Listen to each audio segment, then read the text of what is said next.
बादशाहपुर विधानसभा में विकास की जो रफ्तार 2014 से 2019 तक थी, वह 2019 के बाद नहीं रही। इसका जिम्मेदार बादशाहपुर का कमजोर नेतृत्व और गठबंधन की मजबूरियां रहीं। जब नेतृत्व हमारे पास था तो हमारी फाइल 24 घंटे भी सीएम कार्यालय में नहीं रुकती थी, लेकिन पिछले 4.5 साल में किसी ने इलाके की आवाज नहीं उठाई। बादशाहपुर की जनता विकास के उन कामों को याद कर रही है। यह हमारा सौभाग्य है।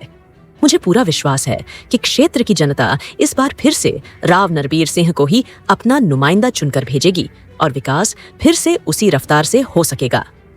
पूर्व कैबिनेट मंत्री राव नरबीर सिंह क्षेत्र की सेवा के लिए वह पूरी तरह से प्रतिबद्ध हैं। उनका परिवार आज से नहीं बल्कि 3 पीढ़ियों से इलाके की जनता से जुड़ा है। उनके दादा राव मोहर सिंह को आज भी अहीरवाल का सबसे प्रबुद्ध शिक्षाविद माना जाता है, जिन्होंने न जाने कितने ही शिक्षण संस्थानों की नींव रखकर हजारों युवाओं को शिक्षित करने का काम किया। संस्कारों की इसी परिपाटी को उनके पिता राव महावीर सिंह व चाचा विजयवीर सिंह ने भी आगे बढ़ाया। विधायक व मंत्री रहते हुए उनके पूर्वजों की यही सोच रही कि कैसे अपने क्षेत्र व क्षेत्र की जनता के विकास के काम कराए जाएं। बादशाहपुर की जनता ने तीसरी पीढ़ी के तौर पर 2014 में उनको अवसर दिया तो उन्होंने भी क्षेत्र के विकास में कोई कोर कसर नहीं छोड़ी और आगे भी ऐसे ही विकास कराया जाएगा। राव नरबीर सिंह हंस एनक्लेव स्थित शिव मंदिर में जनसभा को संबोधित कर रहे थे। मैं मान रहा हूँ उसकी इंक्वायरी के लिए लिखा भी है, एमपी महोदय यहाँ से चिट्ठी लिखी है और मुझे उम्मीद है उसकी इंक्वायरी होगी और जो जायज होगा वो फैसला। जैसा कि आपने अपने भाषण में कहा था, किसी की क्वांटिटी जो वो 20 केजी की होती है और किसी की 100। तो राव नरबीर की क्वांटिटी कितनी मालूम चलेगी? लोगों को पता है कि राव नरबीर जो काम करते हैं वो हो जाता है, इसलिए लोगों ने भोगता है ना, वो जानते हैं। आप सबने मेरा काम देखा है और वो मानते हैं कि नरबीर सिंह जो कह देगा वो हो जाएगा। 5 साल में कितना पिछड़ गया गुड़गांव? इतना तो नहीं पिछड़ा, लेकिन जितनी उम्मीद थी उतने काम भी नहीं हुए। अच्छा, क्या मुझे लेके चले गए?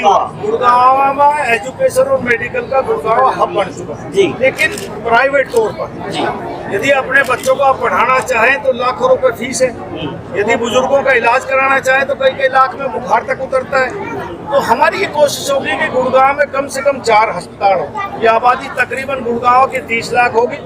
बच्चे बहुत पढ़ रहे हैं। स्कूली शिक्षा ऐसी हो सरकारी तौर पर कि आम आदमी ये महसूस करे कि मेरा बच्चा सरकारी स्कूल में पढ़ रहा है लेकिन उसकी पढ़ाई प्राइवेट तौर से अच्छी है, ऐसी व्यवस्था। राव नरबीर सिंह की माने तो राजनीति को उनके परिवार ने हमेशा ही सेवा का माध्यम समझा है।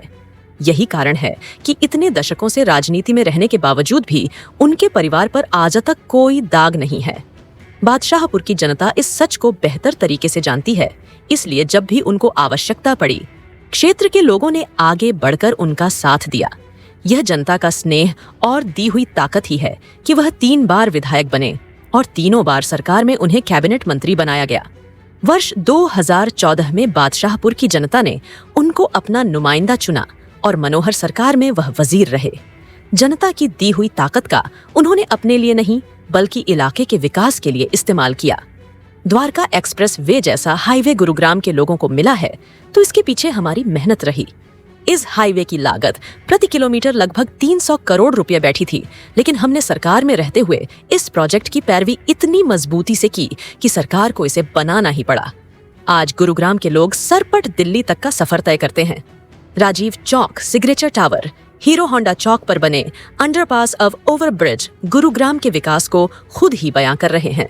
राव साहब, आपके टाइम में रोड बने थे और यहाँ पर जल भराव होता था पहले भी, अभी भी वही स्थिति है, तो क्या मान लेके चले, खराब हुई है? हमारे टाइम में पानी भरता था। गुड़गांव लो लाइन एरिया में बहुत जगह पानी भरता है।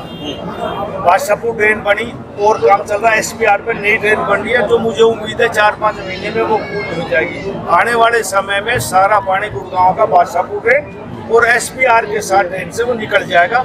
लेकिन एकदम काम नहीं होता, लेकिन वो काम चल रहा हो जाएगा जल्दी। गुड़गांव जल मुक्त होगा। 56% रेवेन्यू देता है गुरुग्राम। राव नरबीर सिंह को फिर से कमान मिलती है तो क्या इस मुद्दे पर फिर से बात होगी सरकार के साथ कि अधिक से अधिक यहाँ खर्च हो? मैं ये नहीं कहता कि 56% रेवेन्यू हरियाणा का गुड़गांव पे खर्च होगा। मैं ये मानता हूँ जो गुड़गांव की मूलभूत सुविधाएं सरकार ने देनी चाहिए वो सारी मूलभूत सुविधाएं सरकार गुड़गांव में देगी। राव साहब, स्थानीय लोगों ने भी ये आरोप लगाया है कि रणबीर जब तक थे तब तक विकास हुआ, लेकिन उनके जाने के बाद विकास कार्य रुक गए। क्या समझते हैं भ्रष्टाचार बहुत बड़ी वजह है जिसकी वजह से? अकेला भ्रष्टाचार ही नहीं, भ्रष्टाचार भी आदमी जब करेगा जब कुछ काम करेगा। व्यक्तिगत तौर पे वो प्राथमिकताएं नहीं रही नुमाइंदे की जो होनी चाहिए। इसी बात में सबका जवाब और आप बीजेपी की टिकट मांग रहे हैं ना, लेकिन सत्ता भी बीजेपी की है, विधायक भी गुरुग्राम के अंदर बीजेपी की रहे, कहीं ना कहीं बीजेपी जो है वो बैकफुट पर काम नहीं करवा पा रही है सुधारियों से। मैं कह रहा हूँ कि व्यक्तिगत क्षमता होती है। विधायक बने वो पहली बार के विधायक बने, पहली बात तो ये सारे के सारे बेचारे नए विधायक थे, दूसरा काम नहीं करवा पाए। अब कोई भी दुनिया में काम देखे, जो तजुर्बेकार होगा, जो ज्यादा बार बना होगा, सरपंच वो गाँव में ज्यादा काम कराएगा। मैं 3 बार विधायक बना, पहले वो 3री बार विधायक बना। जब मैं पहली बार बना मैं भी तो नहीं काम कर पाया था, लेकिन आहिस्ता आहिस्ता आदमी जिंदगी में रोज सीखता है, चाहे आदमी 100 साल का हो। किस तरह से प्यार मिल रहा है राव साहब लोगों से? तो आप भी तो रहते देखा, आपने भी कई, मैंने देखा आपको कई प्रोग्रामों में लोगों का उत्साह है और लोगों ने मन बना लिया कि नरबीर सिंह को विधायक बनाना चाहिए। Thank you sir, thank you. चलिए लोगों से सुनते हैं राव नरबीर सिंह के कामों के बारे में। नाम बताइए जी। नाम मुनीश कुमार है जी। मुनीश जी, राव नरबीर आज पहुंचे थे आपके बीच में, क्या लगता है विकास कार्य होंगे? राव नरबीर सिंह एक कद्दावर नेता है। मैंने पूर्व में देखा है उनके लिए, उनकी कार्यनीति को।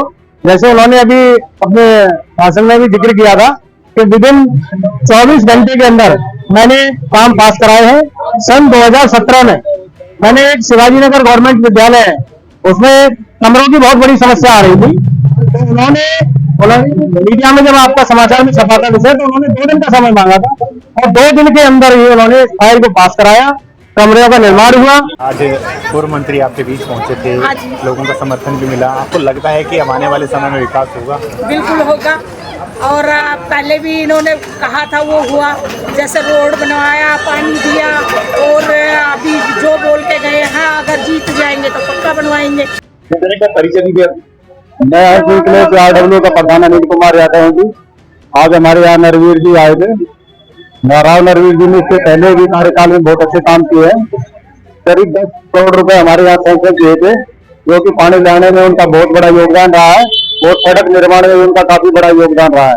सड़क निर्माण और पानी के लिए अगर 10 करोड़ रुपए वो अपने टाइम में सैंक्शन नहीं करते तो आज हमारी कॉलोनी में पानी भरा होने का, और पानी नहीं पाता, पीने के लिए पानी नहीं था हमारे पास। यादव जी, आज नरबीर तो मंत्री रह चुके हैं, कैबिनेट मिनिस्टर रह चुके हैं, आपके बीच पहुंचे थे। किस तरह देखते हैं, क्या विकास कार्य जो रुके पड़े हैं, क्या वो आने वाले समय में होते हैं?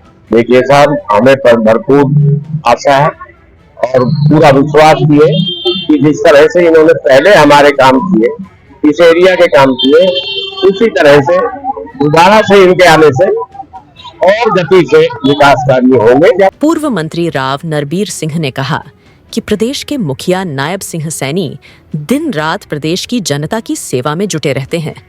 आधी रात को भी अगर कोई उनके आवास या दफ्तर पर जाता है तो वह उसकी बात को सुनते हैं। अगर क्षेत्र की जनता ने साथ दिया तो सेवा का यह काम लगातार चलता रहेगा।